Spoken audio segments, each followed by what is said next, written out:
কোরআন যারা শিখে না, কোরআন যদি কেউ না শিখে তাহলে সে ব্যক্তির দাম আল্লাহর কাছে চাইরা দাও নাই। কোরআন যার ভিতরে থাকে না, যে ইমানদার তার ভিতরে কোরআন আছে না নাই? আছে। যার ইমান নাই, যেমন ভারতের মোদি, নরেন্দ্র মোদি, এটার ইমান এটা কুত্তার চেয়ে খারাপ। কুত্তা ভালো আছে, আসাবায় কাফের, কুত্তা যাবে জান্নাতে, মোদি যাবে। মোদি যদি ইমান হারা এভাবেই মরে, মোদি যাবে কোথায়? কোথায় যাবে? জাহান্নামে। কে বলেছেন? কার কথা? আমি বলি নাই, আল্লাহ রাব্বুল আলামিন বলেছেন, লাহুম কুলুবুন লা ইয়াফকাহুনা বিহা ওয়া লাহুম আ'য়ুনুন লা ইউবসিরুনা বিহা ওয়া লাহুম আযানুন লা ইয়াসমাউনা বিহা উলাইকা কাল আনআমি বাল হুম আদাল উলাইকা হুমুল গাফিলুন। আমি আল্লাহ রাব্বুল আলামিন মানুষকে কলব দিলাম বোঝার জন্য, এই কলব দিয়া সব চিনল, কিন্তু আমি আল্লাহর চিনল না। কলব দিলাম আমি আল্লাহ কোরআন বোঝার জন্য, দুনিয়ার সব বই বুঝলো। দুনিয়ার সব বইয়ে ভুল থাকতে পারে কি পারে না? কিন্তু পৃথিবীতে একটা মাত্র কিতাব, সেই কিতাবের নাম হচ্ছে কোরআন শরীফ। কোরআন শরীফের শুরুতে আল্লাহ রাব্বুল আলামিন বললেন, যালিকাল কিতাবু লা রাইবা ফীহি হুদাল লিল মুত্তাকিন। এই কোরআন আমি আল্লাহ রাব্বুল আলামিন নাজিল করেছি। কোরআনের ভিতরে কোনো ভুল নাই, কোনো সন্দেহ নাই, কোনো সন্দেহের অবকাশও নাই। সুতরাং পৃথিবীর সমস্ত বইয়ের ভিতরে ভুল থাকতে পারে, ওইটা আগে শেখা দরকার না। যেই বইয়ে, যেই কিতাবে, যেই কোরআনে কোনো ভুল নাই, ওই কোরআন শরীফ আগে শেখার দরকার আছে না নাই? আল্লাহ বললেন, কোরআন শরীফ যে ব্যক্তি শিখবে ওই ব্যক্তির দাম কেমন? ওয়ালাকাদ কাররামনা বানি আদম। ওই ব্যক্তির দাম আমি আল্লাহ রাব্বুল আলামিনের কাছে ফেরেশতার চাইতেও বেশি। আপনি বলবেন ফেরেশতার চেয়ে বেশি কেমনে? ফেরেশতার গুনাহ করার কোনো ইচ্ছাই নাই, ফেরেশতার গুনাহ করতে মনেই চায় না। ফেরেশতার গুনাহ করতে মনে চায়, আর আমাদের গুনাহ করতে মনে চায় কি চায় না? মদ খাইতে মনে চায়, দেখাই তো খায়। চুরি করতে মনে চায়, দেখাই তো চুরি করে। জিনা করতে মনে চায়, দেখাই তো জিনা করে। পর্দা না করতে মনে চায়, এই জন্যই পর্দা করে না। এই যে মনে চায় গুনাহ করতে, আমাদের মনে চায়, আর ফেরেশতার মনে গুনাহ করতে চায় না। ফেরেশতা গুনাহ কারে বলে ওইটা জানেই না। এখন আল্লাহ বলেন ফেরেশতা গুনাহ কারে বলে ওটা জানেই না, ফেরেশতা গুনাহ করবে কেমনে? আর আমি আপনি গুনাহ কারে বলে ওটা জানি তো জানি, বরং গুনার দিকে শুধু মন আমাদের বেশি টানে। নামাজ পড়তে বেশি মনে চায় না, ঘুমায় থাকতে মন চায়। ঘুমায় থাকতে মন চায়। হালালও আছে, হারামও আছে, কিন্তু হারাম খেতে মন চায়। আল্লাহ বলেন ফেরেশতার গুনাহ করতে মনে চায় না, তাই করে না। আর তোমাদের গুনাহ করতে মনে চায়, তাই তোমরা গুনাহ করো। এই এখন ফেরেশতা গুনাহ করতে মনে চায় না, তাই করে না। তোমাদের গুনাহ করতে মনে চায়, এরপরেও যদি তোমরা না করো, ফেরেশতার মানুষ সমান হতে পারে না। ফেরেশতার তো মনেই চায় না গুনাহ করতে, তোমাদের মনেই চাইলো গুনাহ করতে, এরপরেও গুনাহ করলা না, তাহলে ফেরেশতার মানুষ সমান হতে পারে না। বরং ওয়ালাকাদ কাররামনা বানি আদম, আমি আল্লাহ রাব্বুল আলামিন ফেরেশতার চেয়ে মানুষকে বেশি দামি বানাই দিলাম।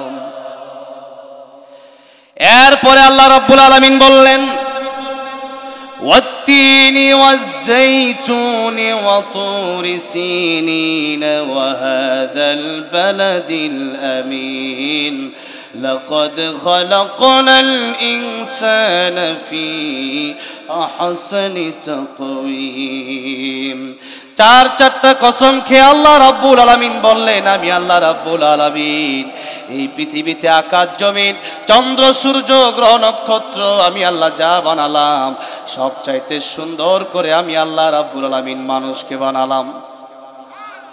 দুনিয়া সুন্দর, মানুষ সুন্দর, আসমান সুন্দর, জমিন সুন্দর, সুন্দরে সুন্দরে পাল্লা। জানি না কত সুন্দর তুমি আল্লাহ, জানি না কত সুন্দর তুমি আল্লাহ। বলেন না, দুনিয়া সুন্দর, মানুষ সুন্দর, আসমান সুন্দর, জমিন সুন্দর, সুন্দরে সুন্দরে পাল্লা। জানি না কত সুন্দর তুমি আল্লাহ। বলেন, জানি না কত সুন্দর তুমি আল্লাহ, জানি না কত সুন্দর। ঝর্ণা ছুটে চলে একে বেকে, পৃথিবীর বুকে কত ছবি একে। নদীর ওই কলতানে, সাগরের গর্জনে, নদীর ওই কলতানে, সাগরের গর্জনে, ঢেউয়ে ঢেউয়ে দেয় পাল্লা। জানি না কত সুন্দর তুমি আল্লাহ, জানি না কত সুন্দর তুমি আল্লাহ। বলেন না, জানি না কত সুন্দর তুমি আল্লাহ, জানি না কত সুন্দর। জুড়ে বলেন সুবহানাল্লাহ। এই দুনিয়ার যত সৃষ্টি আছে আল্লাহ রাব্বুল আলামিন বলেন, আমি আল্লাহ মানুষকে সবচেয়ে সুন্দর করে বানালাম আর মানুষকে সম্মানিত আমি আল্লাহ রাব্বুল আলামিন করলাম।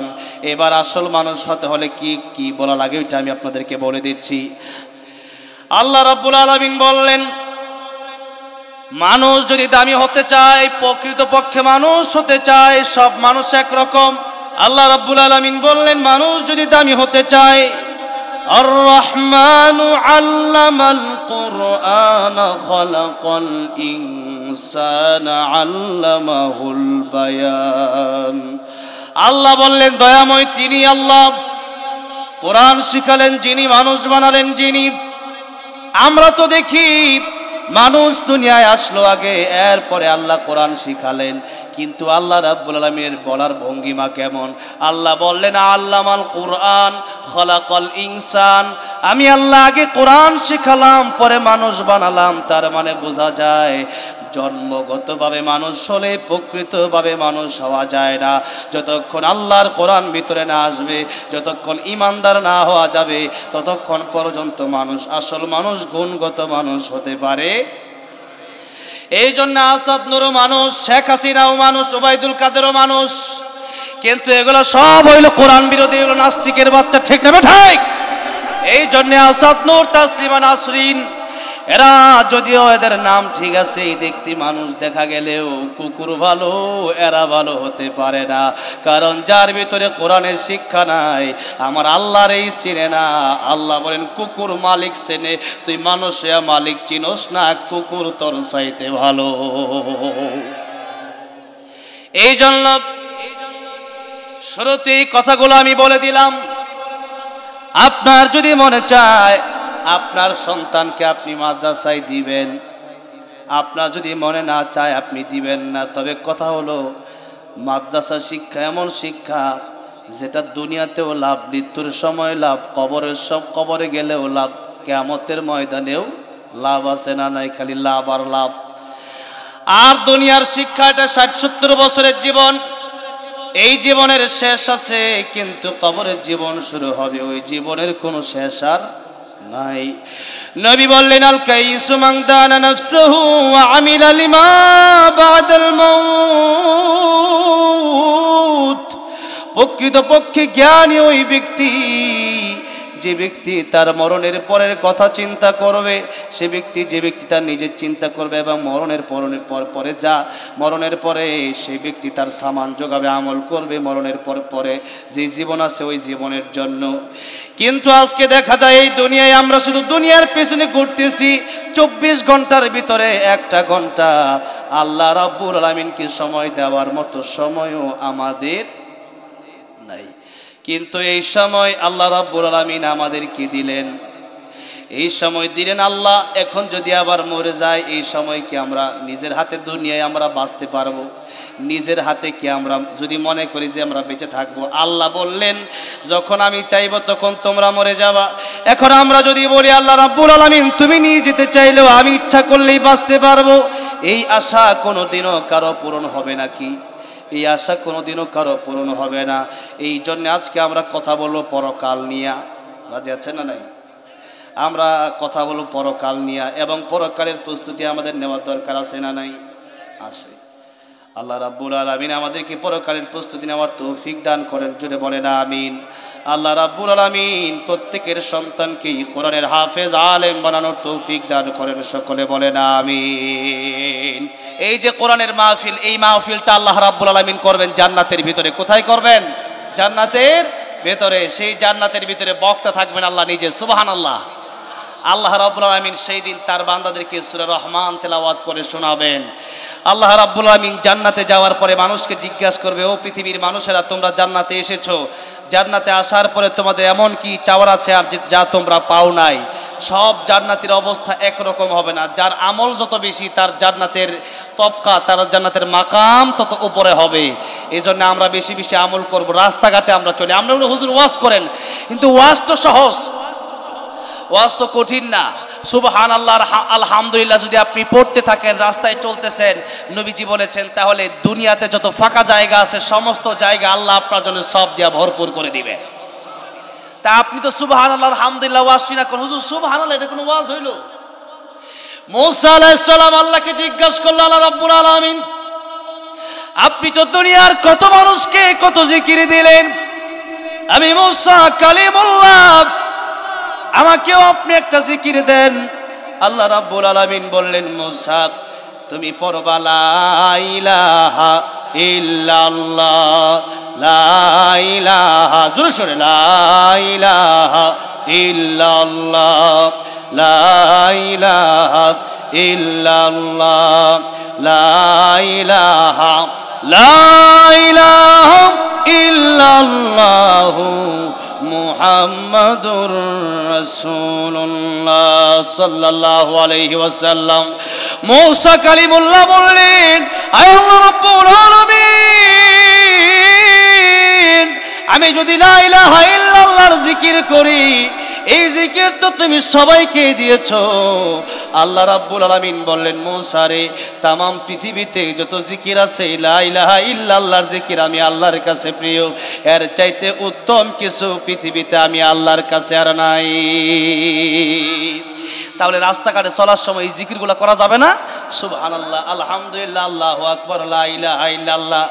কিন্তু এখন তো আমরা জিকির করি না। রাস্তাঘাটে যখন আমরা চলাফেরা করি, একজন আরেকজনের নামে গীবত আছে না নাই? এই গীবত করতে আল্লাহ নিষেধ করলেন সূরা হুজুরাত। আল্লাহ রাব্বুল আলামিন বললেন, ওয়ালা ইয়াগতাব বা'দুকুম বা'দা আইয়ুহিব্বু আহাদুকুম আন ইয়াকুলা লাহমা আখিহি মাইতান ফাকারিহতুম। আল্লাহ বললেন, ও মুমিনেরা, তোমরা একজন আরেকজনের বিরুদ্ধে গীবত করবা না। আর আইয়ুহিব্বু আহাদুকুম, তোমাদের মধ্যে কেমন এমনটাকে কেউ পছন্দ করো, আইয়াকুলা লাহমা আখি, যে তোমাদের মৃত ভাইয়ের গোশত তোমরা খাবা, মাইতান ফাকারিতুম, তোমরা তোমাদের মৃত ভাইয়ের গোশত খাবা, এটাকে তোমরা কেউ পছন্দ করো? এবার আপনাদেরকে জিজ্ঞাসা করতে চাই, মানুষ মরে গেলে ওই মানুষের শরীর থেকে গোশত কেটে পৃথিবীর কোনো মানুষ খায় নাকি? আল্লাহ বলেন, এটা যেমন তোমাদের অপছন্দনীয়, আমি আল্লাহ গীবতকে অপছন্দনীয় করলাম। নবী বললেন, দুইটা ক্ষতি গীবত করলে কয়টা? দুইটা। এই ওয়াজ শোনার পর এটা কি পকেটে রাখবেন না আমল করবেন? কি করবেন? আমল করতে হবে। মাছ ধরে না, মাছের ডোলা আছে। এখন মাছ আপনি সারাদিন বললেন, নিচে ডোলার তলে যদি খালি না, তলে যদি আপনার ফাঁকা থাকে, মাছ বললেন, তলা নাই, ডোলার কি নাই, তলা নাই, তাহলে কি মাছ থাকবে? ডোলা উঠাবেন আপনি কাঁধে, নিচে দিয়ে দেখবেন সব মাছ পড়ে গেছে। এখন অনেক আমল করলেন, জীবনে অনেক আমল, কিন্তু এই আমল যদি না থাকে তাহলে আমও যাবে, সালাও কিচ্ছু থাকবে না। এই জন্য আমল যদি করেন, ওই আমল যদি ধরে না রাখতে পারেন, ফজরের সময় উঠলেন, ফজরের সময় ফজর নামাজ এত কষ্ট করে পড়লেন, এখন আমল যদি না থাকে তাহলে ফজর নামাজ পড়ার কোনো দরকার আছে? দরকার নেই। দেখেন ইমাম সুফিয়ান সাউরি রাহমাতুল্লাহ আলাইহি অনেক বড় একজন ইমাম, অনেক বড় একজন আলেম। তিনি তার খাদেমকে ডেকে বললেন, খাদেম শোনো, তোমার কিছু টাকা পয়সা দিলাম, তোমার কিছু সোনা দানা দিলাম, তোমার কিছু খাবার দাবার দিলাম, ওইটা নিয়ে ওই লোককে দিয়ে আসবা যে লোক আমার বিরুদ্ধে গীবত করে। খাদেম বলল, হুজুর যাব না। হুজুর বললে, কেন যাবে না তুমি? খাদেমকে, হুজুর যতক্ষণ পর্যন্ত এটার মূল ঘটনা আমার খুলে না বলবেন, মানুষ আপনার প্রশংসা করে তারা না খাবার দিবেন, এখন আপনার বিরুদ্ধে সারাদিন মানুষের কাছে বদনাম বলে, এই লোককে আপনি কেন টাকা পয়সা সোনা দানা দিবেন? এটার গোপন ভেদ, গোপন রহস্য আমারে বলতে হবে। হুজুর বলল, তোর বলতে হবে? বলে, হ্যাঁ। হুজুর ডেকে বললেন, ও খাদেম শোনো, আমার এই গীবতকারী যে ব্যক্তি আমার বিরুদ্ধে গীবত করলো, সেই ব্যক্তি আমার এত বড় উপকার করলো, আমার মা বাবাও আমার এত বড় উপকার করে না। খাদেম আরো আশ্চর্য হয়ে গেল, হুজুর এত বড় উপকার যে আপনার মা বাপেও করে না, অথচ ওয়াকাদা রাব্বুকা আল্লা তা'বুদু ইল্লা ইয়া ওয়া বিল ওয়ালিদাইনি ইহসানা। আল্লাহর ইবাদতের পরে আল্লাহ বললেন মা বাবার খেদমত করো। সূরা বনী ইসরাঈল আছে না? আল্লাহর ইবাদতের পর আল্লাহ মা বাবার কথাই বললেন, আর কার কথা বললেন না। এখন সেই মা বাবাও এত বড় উপকার করলো না, হুজুর বলেন কি? যেই মা বাপের দিকে একবার তাকাইলেই কবুল হজের, কি বলেন, হয় না? এই যে আরো কত আমল তো বের হবে ওয়াজে ওয়াজে, এক একটা আমল বের হবে, কিন্তু এগুলা কি পকেটে রাখবেন না বাড়িতে নিয়ে যাবেন? মা বাপের দিকে নবী বলেন একবার তাকাবা, একবার তাকাইলে কবুল হজের সওয়াব। কিসের সওয়াব? কিন্তু সারাদিন সিনেমা দেখবে কিন্তু মা বাবার দিকে তাকায় না। মা ডাক দে ওই দিক থেকে, কিসে কও, তাকাই ওই দিকে। ঠিক না? ঠিক। সাহাবী জিজ্ঞাসা করলেন, ইয়া রাসূলুল্লাহ, ইয়া হাবিবাল্লাহ, মায়ের দিকে আর বাপের দিকে তাকালে যদি কবুল হজের সওয়াব হয়, ওই মার বাবার দিকে যদি আমি 100 বার তাকাই, আমার কি 100 কবুল হজের সওয়াব হবে? নবী বললেন, সাহাবী, মা আর বাপের দিকে তুমি 100 বার কেন তাকাবা? তুমি তাকাতে তাকাতে অস্থির হয়ে যেতে পারো, আমার আল্লাহ সওয়াব দেওয়ার বেলায় কোনো অস্থির হবেন না।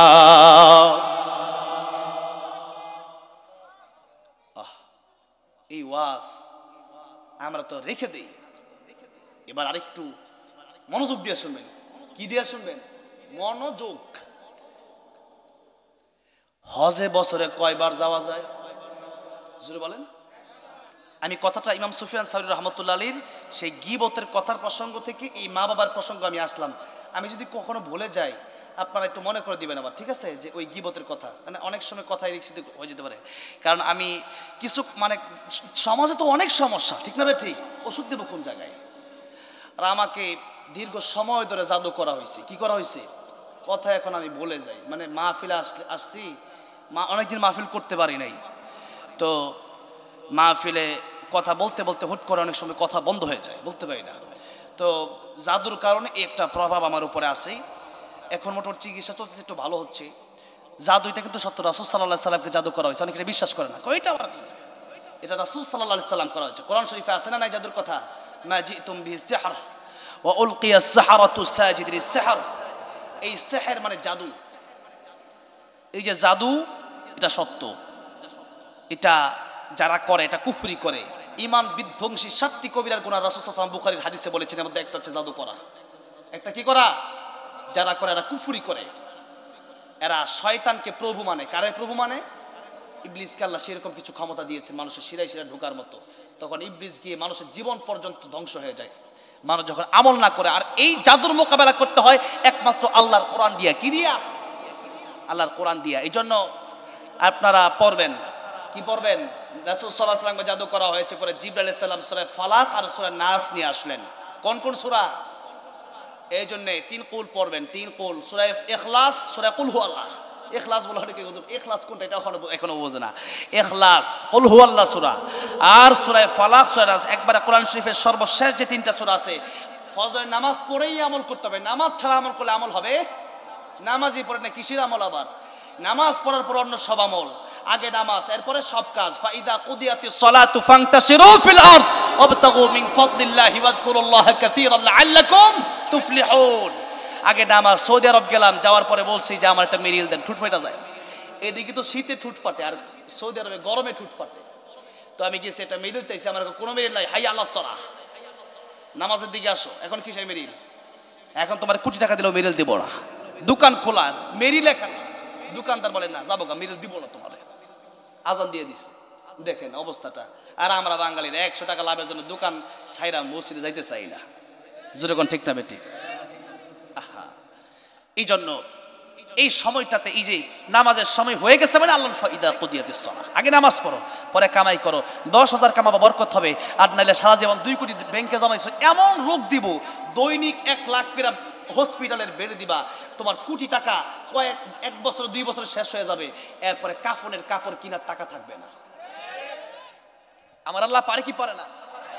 মাদ্রাসার জন্য টাকা চাওয়া হয়, আসাদ কত তারাদ্দুল বালা, আমরা 500 টাকা বের করতে চাই না, অথচ এখানে 10 লাখ 5 লাখ 2 লাখ 3 লাখ টাকা 1 কোটি টাকাও আছে। এমন লোক আছে না নাই বলে?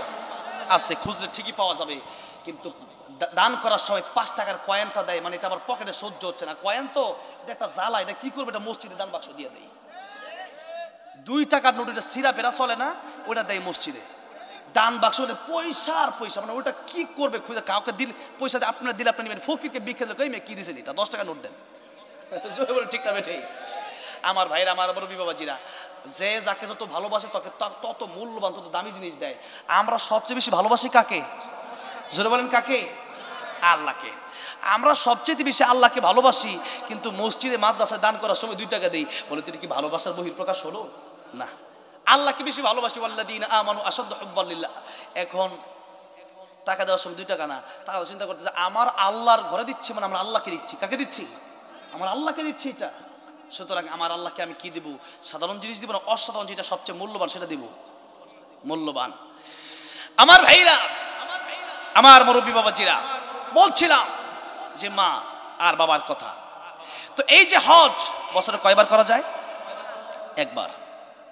বছরে একবার হজ করা যায়। এই বছর আমি যাওয়ার নিয়ত করেছি, আল্লাহ যেন আমার সহি সালামতে যাওয়ার তৌফিক দান করেন, বলেন আমিন। এখন হজে যেতে হলে মনে করেন উমরায় তো আমি আলহামদুলিল্লাহ অনেকবার গেছি, অনেকবার। তো এখন হজে যেতে হলে মনে করেন উমরায় যেতে হলে 1-1.5 লাখ টাকা হলে হয় এখন সাধারণত। আর হজে যেতে হলে সাধারণভাবে গেলে 8-10 লাখ টাকা প্রয়োজন। কত টাকা? 8-10 লাখ, বা তা না, আপনি আরো কম ধরেন, আপনি 5-6 লাখ টাকা মিনিমাম লাগবে। এখন 5-6 লাখ টাকা অথবা 8-10 লাখ টাকা এটা লাগবে। এখন 8-10 লাখ টাকা কামানো কি সহজ না কঠিন? কঠিন।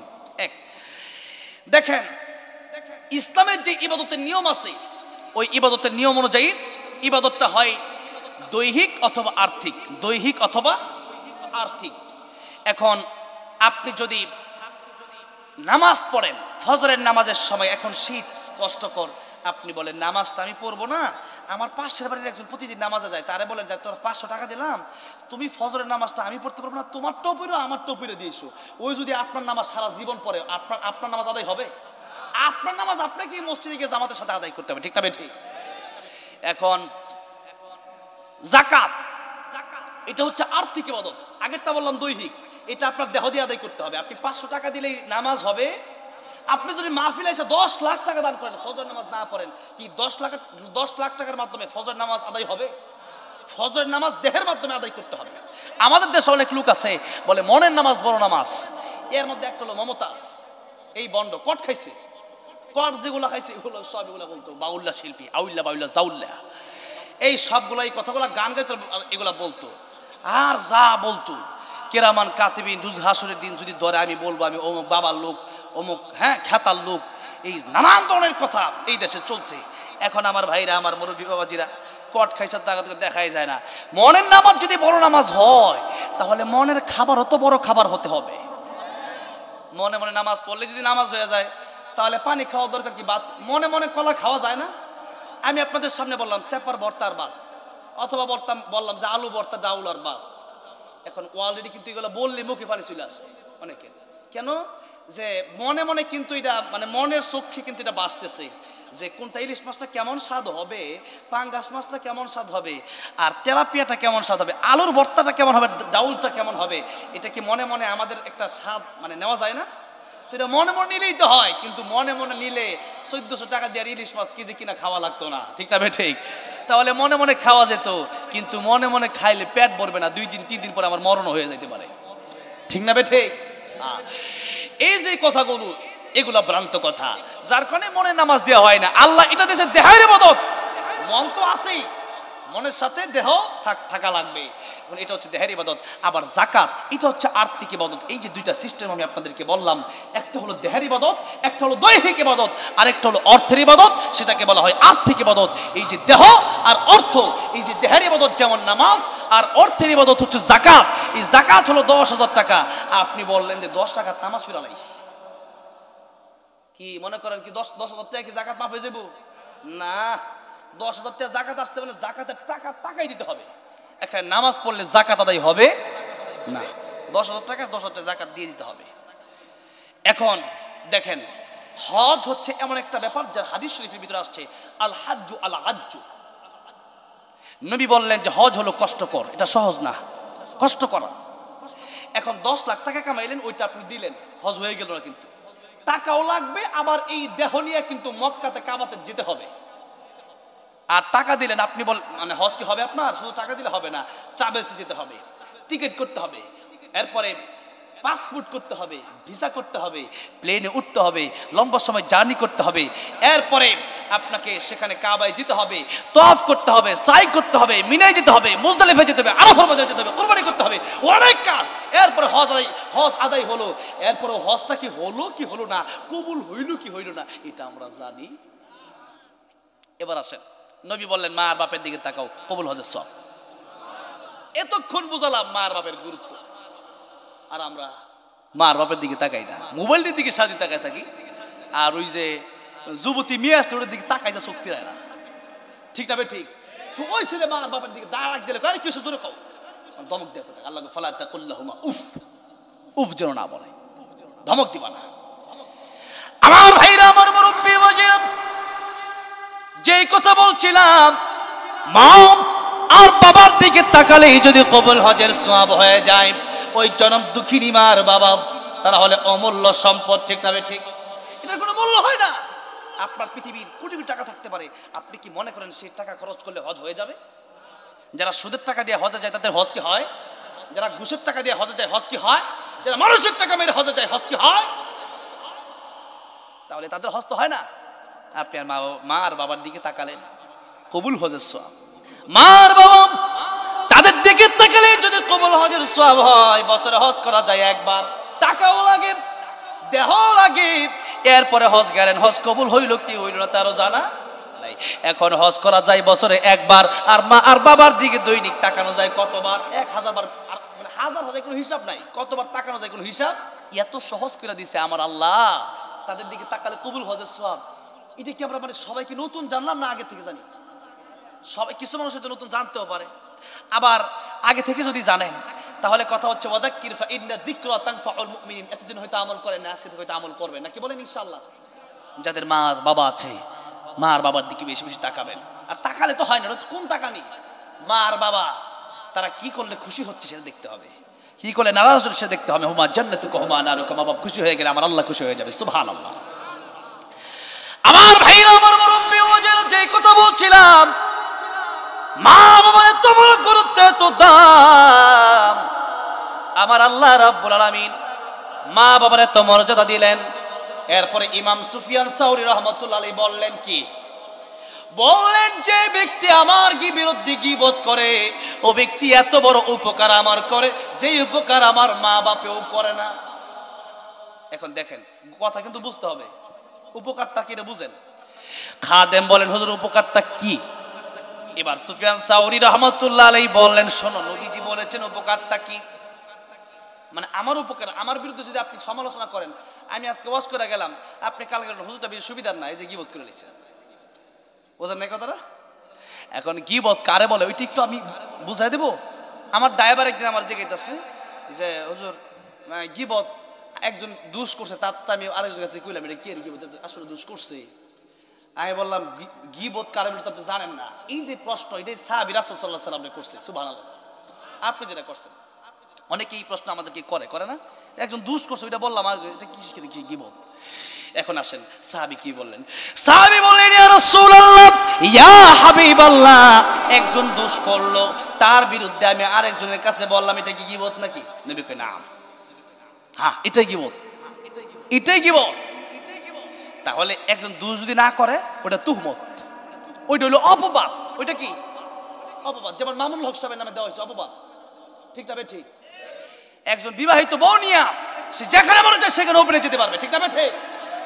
আর আরেক নায়ক নায়িকা 2 দিন পরের বাচ্চা হয়, বিয়ার তো খবরই নাই, বিয়ার কোনো কাগজপত্র কিছু আছে না, ওটা দেখার দরকার নাই, ওইটার এবার তাল মিলে ওইটার পক্ষে ঠিকই চলে। কিন্তু আল্লাহ মামুনুল হককে 3টা বছর কারাগার ঢোকা রাখা হয়েছে। এই যে অপবাদ দেওয়া হয়েছে, মানুষের কাছে কালারিং করা হয়েছে, এই কালারিং মুসা আলাইহিস সালামের বিরুদ্ধে দিয়েছিল নমরুদ, আর বাংলাদেশে এসে দেখলাম শেখ হাসিনা দিল মামুনুল হক সাহেবের বিরুদ্ধে। এটা ওটা হলো নমরুদ, এটা লেডি নমরুদ। এটা কি নমরুদ? লেডি নমরুদ। হ্যাঁ, নমরুদ তো তার চেয়ে বড় ছিল, আল্লাহ বলবো। হ্যাঁ, ও তো 1-2 জন নবীর নিয়ে কষ্ট, আর ও তো কত শত আলেম ওরাসাতুল আম্বিয়াদের কষ্ট, তার তো কোনো হিসাব নাই, ঠিক না? ঠিক। আল্লাহ হেফাজত করে জালেম থেকে বাংলাদেশকে, বলেন আমিন। গীবতের সংজ্ঞা রাসূল সাল্লাল্লাহু আলাইহি সাল্লাম বললেন, একজন দোষ করলো, তার অগোচরে গিয়ে আরেকজনের কাছে তুমি তার বিরুদ্ধে বদনাম বললা, তার ছোট করার জন্য, এটাই গীবত করলা। হ্যাঁ, বিচারকের কাছে বিচার দেওয়া যায়, সেটা ভিন্ন ব্যাপার। বিচারকের কাছে কি দেওয়া যায়? বিচার দেওয়া যায়, সেটা ভিন্ন ব্যাপার। তার মানে এই না যে এক লোক দেখলেন তার মেয়েটাকে বিয়ে দিছে তো গরিব ঘরে, তো আপনি গিয়া বললেন পরের দিন সকালে এক চায়ের দোকানে যে বিয়ে দিছি, কার কাছে বিয়ে দিছি না, এই যে একটা কথা বললেন তার বিরুদ্ধে তাকে ছোট করার জন্য, এইটাই গীবত করলেন। এখন গীবতের সংজ্ঞা আপনারা বুঝছেন? একজন দোষ করলে তার অগোচরে, মানে সে নাই, আপনি আরেকজনের কাছে গিয়া বললেন, এটাই গীবত হবে। আল্লাহ বলেন, ওয়ালা ইয়াগতাব বা'দুকুম বা'দা, এই গীবত তোমরা করবা না, করলে মারাত্মক ক্ষতি। আর আপনি যদি গীবত করেন আমার বিরুদ্ধে, আমার লাভ, এমন লাভ আমার মা বাবাও আমার এত বড় উপকার কিয়ামতের ময়দানে করবে না। এখন ইমাম সুফিয়ান সাউরি রাহমাতুল্লাহ কি বলে শুনেন। ইমাম সুফিয়ান সাউরি রাহমাতুল্লাহ আলাইহি বলেন, ও আমার খাদেম শোনো, কিয়ামতের ময়দানে আমার মা আমার বাবা এত বড় উপকার আমার করবে না। আল্লাহ রাব্বুল আলামিন কোরআন শরীফে সূরা আবাসে বললেন, ইয়াউমা ইয়াফিরুল মারউ মিন আখিহি ওয়া উম্মিহি ওয়া আবিহি ওয়া সাহিবাতিহি ওয়া বানিহি। কিয়ামতের ময়দানে মা বাবা ভাই বোন কেউ কাজে আসবে না। মা বলবে আমার বিয়ে হয় নাই, সন্তান কোন জায়গা থেকে আসলো? আল্লাহ রাব্বুল আলামিন বললেন। দেখেন, কিন্তু ওই লোক কিয়ামতের ময়দানে মা আর বাপ অস্বীকার করবে। এটা কে বললেন? আল্লাহ বললেন, সূরা আবাসে আছে। এখন আল্লাহ বলেন কিয়ামতের ময়দানে মা বাবা ভাই বোন স্বামী স্ত্রী একে অপরকে অস্বীকার করবে। কেন? যে আজকে আমার কি উপায় হবে? আমার নবী বিশ্ব নবী রাহমাতুল লিল আলামিন ছাড়া সব নবীরা বলবে আজকে আমার কি উপায় হবে, আমার কি উপায়, আমার কি হবে, আমার বিবি, আমার সন্তান, আমার মা আর বাবা পরের কথা, আমার কি হবে। একজন শুধু, যেই নবী রাহমাতুল লিল আলামিন নবী মুহাম্মদ রাসূলুল্লাহ সাল্লাল্লাহু আলাইহি ওয়াসাল্লাম, আমাদের নবী শুধু বলবেন উম্মতি উম্মতি, আমার উম্মতের কি হবে। আল্লাহু আকবার। আমার ভাইরা, আমার মুরব্বি বাবাজিরা, সেই নবী ওমা আরসালনাকা ইল্লা রাহমাতাল লিল আলামিন, নবী ছাড়া আর কেউ বলবে না। এখন সবাই বলবে নাফসি নাফসি। এই দুনিয়াটা আল্লাহ তামা বানায় দিবেন। নবী বলেন মাথার একটা সুরমার দানি যে আছে, সুরমার কাটা, এই সুরমার কাটা যতটুকু তার উপরে থাকবে সূর্য। 9 কোটি 30 লক্ষ মাইল দূরে যে সূর্য, সেই সূর্য চলে আসবে মাথার এত কাছে, উপরেও গরম নিচেও গরম। পাহাড়গুলো আল্লাহ বানায় দিবেন সমতল। আল্লাহ রাব্বুল আলামিন আরব সাগর, লোহিত সাগর, আটলান্টিক মহাসাগর, এরপরে বঙ্গোপমহাসাগর, সব সাগর আল্লাহ এই সমান করে আল্লাহ তামা বানায় দিবেন। উপরেও গরম নিচেও গরম, মানুষের মাথার মগজগুলো টকবক টকবক করতে থাকবে।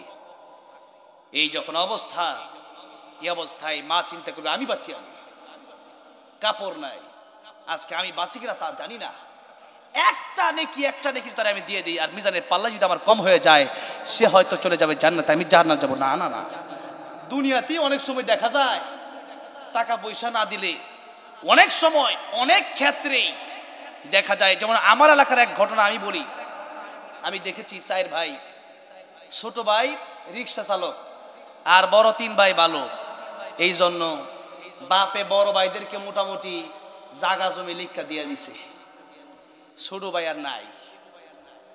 তার মানে ওই বেটা রিক্সা চালায়, ওই বেটা কিটা ভুল করছে? তার প্রাপ্য জমি কি ছিল না? সে যে দিল না, এটা কি করছে? হক মাইরা খাইছে। হক আপনি দিলেন মানে সবাই সমান দিতে হবে, আর না দিয়া মরলেন মানে বিপদে পড়ছেন। মেয়েদেরকে যদি আপনি না দেন, মেয়ের হক মেয়েরে দিয়ে দিতে হবে না। আমি তোমার দিলাম, ছেলেটা দিয়ে দিলাম, আর মেয়ের দোয়া করে দিলাম, দোয়া তো আপনি এমনিই করবেন। এগুলা কোরআন হাদিসের কোনো আইনে নাই। এগুলা যেভাবে কোরআন শরীফের সূরা নিসায় বন্টন করা আছে, ওভাবে আপনাকে কোরআন শরীফের আয়াত দেখে বন্টন করে দিতে হবে। আপনি মেয়েকে না দিয়ে আপনি বললেন ছেলেকে দিয়েছি, হ্যাঁ আপনাদের অনেকের কষ্ট লাগতে পারে এই কথা শুনে, কোরআন শরীফের সব কথা মিঠা না, কিছু কথা তিতাও আছে, লাগতে পারে, তবে আমার কথা বলতেই হবে, নাকি বলেন?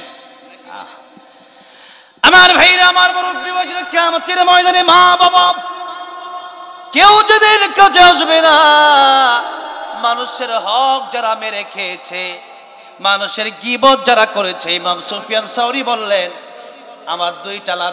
একটা লাভ হলো আমার গুনাহ সে নিয়ে যাবে, আর তার নেক আমলগুলো আল্লাহ আমার দিয়া বলবে তুমি জান্নাতে যাও, আর তোমার গীবত সে কেন করলো সে যাবে জাহান্নামে। কিয়ামতের ময়দানে তার নেক আমল তার আমাকে দিয়ে দেওয়াই লাগবে। আমার মা বাবা হয়তো আমার নেক আমল দিবে না, আল্লাহ বলেন দিবেই না। আর মা বাবা যদি নেক আমল না দেয়, এই যে ব্যক্তি গীবত করলো তার নেক আমল অনিচ্ছা সত্ত্বেও তার আমার দিয়ে দেওয়া লাগবে। কেন? আমার বিরুদ্ধে সে গীবত করলো। তাহলে যে ব্যক্তি গীবত করলো তার লসটা কি সাধারণ না? অনেক বড় লস, অনেক বড় ক্ষতি। তাহলে কি মনে করেন চার দোকানে বই আরেকবারের বিরুদ্ধে? নিজে চিন্তা করেন, আমার কবরে আমি যাব, তার কবরে সে যাবে। আরে আমার কবরে তো সে যাবে না, তার কবরে তো আমি যাব না। আমি আজকে মরলে পরে তো সে আমার সাথে যাবে না, তার নিয়ে ভাববো কখন? আমাকে নিজেই তো জাহান্নামের পথে হাঁটতেছি, নাকি বলেন? এটাই নয় আল কাইয়িসু মান দারা নাফসাহু। তুমি তোমার নিজে চিন্তা করো আগে, এরপরে তুমি নিজে যদি মনে করো যে আমি ভালো, আমি নামাজি, এরপর আরেকজনকে নামাজের কথা বলো। নিজের দোষের অভাব নাই, আমাদের দিকে তাকালে দেখা যায় দোষের অভাব নাই, কিন্তু আরেকজন দোষ যখন পাই, মনে করেন একটা ছেলে একটা মেয়েকে নিয়ে বাইকে গেছে, এখন এই খবর যদি ও শুনে আরেকজনের ব্যাপারে, সেই দেখ সৎ কামটা করছে কি, কিন্তু সে নিজেও কিন্তু এই দোষেই দোষী, এর জন্য তার আফসোস নাই। আরেকবার যে করছে ওই জন্য তার আফসোস, সে মরে যাচ্ছে, সে পারতেছে না, কবর চলে যেত। এমন হিংসা দেশে আছে না নাই? আমার ভাইরা, আমার মুরব্বী বাবাজিরা, বলছিলাম এত বড় উপকার ইমাম সুফিয়ান সাউরি রহমতুল্লাহ আলাইহি বললেন তার নেক আমল আমার দিয়ে দেওয়া লাগবে, আমার গুনাহ তার নেওয়া লাগবে কিয়ামতের ময়দানে। এর চেয়ে কষ্ট কিছু আছে? আবার জাহান্নামে যাওয়া লাগবে। কেন? আমি যদি গীবত করি আর আপনার বিরুদ্ধে গীবত করলে আপনি আমার নেক আমলগুলো লয়ে আপনি জান্নাতে যাবেন, এর চেয়ে বড় কষ্টের কিছু আছে?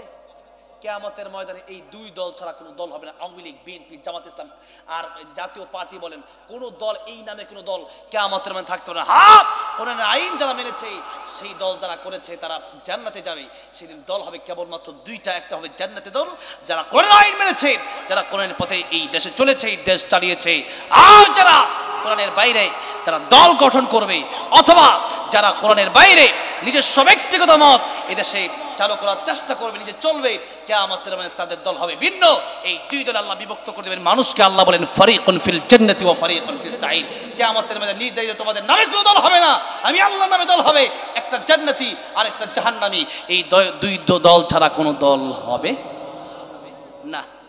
কিছু মানুষ আরাফে যাবে, প্রাথমিক অবস্থায় কোথায় যাবে? আরাফে। কারা যাবে? যাদের গুনার পাল্লা আর নেকির পাল্লা সমান। আল্লাহ বলবেন আমি আল্লাহ রহমান রহিম, জাহান্নামে দেব না। মাঝখানে একটা জায়গা আছে আরাফ, কোরআন শরীফে আরাফ নাম আছে না? আছে। এই জায়গাটা রাখবেন। এরপরে আল্লাহ বলবেন ঠিক আছে, আমি আল্লাহ তোমাদেরকে দয়া মায়া করে জান্নাত দিয়ে দিলাম। আমার ভাইরা, আমার মুরব্বী বাবাজিরা, এই জন্য যে আমলগুলো আজকে বললাম, রাস্তাঘাটে চলার সময় কি করবেন? জিকির করবেন। কি করবেন? ইয়া আইয়ুহাল্লাযীনা আমানু যকুরুল্লাহ যিকরান কাসীরা ওয়াসাব্বিহুহু বুকরাতান ওয়া আসীলা। রাস্তাঘাটে চলার সময় আল্লাহর জিকির বেশি বেশি করবেন। আল্লাহর জিকির করেন, সূরা ইখলাস পড়েন, কোরআন শরীফ তেলাওয়াত, এটা আল্লাহর জিকির। রাস্তাঘাটে চলার সময় সূরা ইখলাস 3 বার পড়লে আল্লাহ রাব্বুল আলামিন এক খতম কোরআন শরীফের সওয়াব দিয়ে দেয়। দেখি কঠিন না সহজ? সহজ। 3 বার সূরা ইখলাস আজকে আমরা এখন পড়ি, কারণ পরে গিয়ে আমল করবেন না করবেন জানি না, এখন আমল করে নেন। ঠিক না? ঠিক পড়েন। বিসমিল্লাহির রহমানির রহিম। কুল হুয়াল্লাহু আহাদ আল্লাহুস সামাদ লাম ইয়ালিদ ওয়া লাম ইউলাদ ওয়া লাম ইয়াকুল লাহু কুফুয়ান আহাদ। আবার পড়েন বিসমিল্লাহির রহমানির রহিম। কুল হুয়াল্লাহু আহাদ আল্লাহুস সামাদ লাম ইয়ালিদ ওয়া লাম ইউলাদ ওয়া লাম ইয়াকুল লাহু কুফুয়ান আহাদ। আবার পড়েন বিসমিল্লাহির রহমানির রহিম। কুল হুয়াল্লাহু আহাদ আল্লাহুস সামাদ লাম ইয়ালিদ ওয়া লাম ইউলাদ ওয়া লাম ইয়াকুল লাহু কুফুয়ান আহাদ। এই যে মাহফিলে আপনারা এসেছেন, কমপক্ষে একটা খতম কোরআন শরীফের সওয়াব নিয়ে বাড়িতে যাবেন। চিৎকার মেরে পড়েন সুবহানাল্লাহ। কমপক্ষে এক খতম কোরআন শরীফের সওয়াব। আজকে আমরা যারা এখানে আসলাম, প্রতিদিন কি কোরআন শরীফ আমরা কি পড়ি নাকি? আর এক খতম কোরআন শরীফ তো অনেকে সারা বছরে পড়া হয় না, ঠিক না? ঠিক।